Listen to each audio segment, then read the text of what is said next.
Hey guys, many of you have been asking for an update on our kids, our orphans over that escaped Myanmar, Burma, the war, and made it into India. And when they did, it turned out their ministry exploded because they just found so much work to do amongst the refugees. And so that's their prayer gathering that they have every Friday. And they've got a tremendous ministry going on there. But anyway, I just want to give you a few highlights about how they're doing. Here's a few snapshots from their regular daily life. And in the last month, they've been really impacted by Charlie Kirk's assassination. It's remarkable how far that message went. And they were very concerned about our nation, what's happening here, and praying for us. They're also saying about how they've been struggling with their health. That's actually Sophia and John Mark. But they're doing well. The kids are doing well. It says they had to get biometric IDs, and so they're concerned about being deported. He goes on to say this. There's no deportation now. The war is so intense in Myanmar. Every day, the regime drops bombs in the villages, and many civilians are killed every day. They plan to have an election at the end of December this year. That's why they want to clear all the arms and rebels before the election. The children are good. Thank God for His mercy. Thank you for your love, prayers, and wonderful support. So they're so grateful for y'all. Let me do this. Let me go ahead and transition over here and kind of give you an update about what's happening currently today in Myanmar because we've heard about the conflicts and the persecution going on in America, like with the Charlie Kirk assassination. But the truth is, the church has been going through, there's been a tremendous amount of persecution rising around the world from in Iran, Iraq.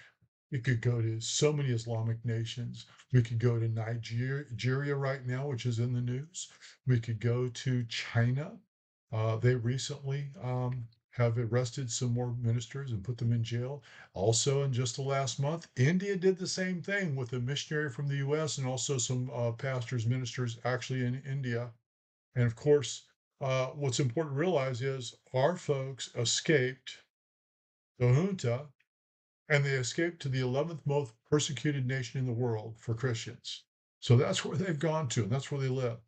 A report from the Global Conflict Tracker says this.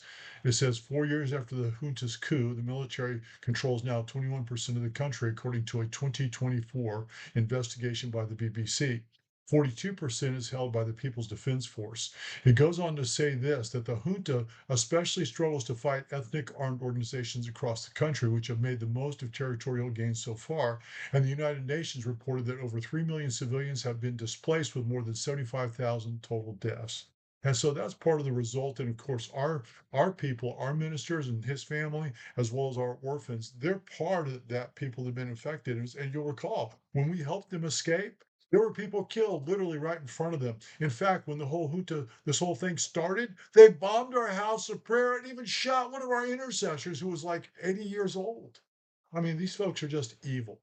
The military that's involved in this is just evil and oppressive. It's just wrong. Just kind of like what's going on in Nigeria right now and so many other places. And my point is to simply bring this up. The truth is, my friends, there is a war between righteousness and what's the wicked, the evil and good, truth versus lies. And it's happening all around the world in every country. And right now, one of the best ways that the church in America can serve our Father's purpose in this world is to see his will done in our nation. It goes on to say this about I want to give you a report from October 21, 2025. It says the junta controlled Union Election Commission ordered the ban, limiting of election campaigns to pre-approved indoor speeches under military supervision. My goodness, does that sound anything like the spirit that was behind the censorship control, the banning and the weaponization of the three-letter agencies in the last administration against the conservatives in this nation?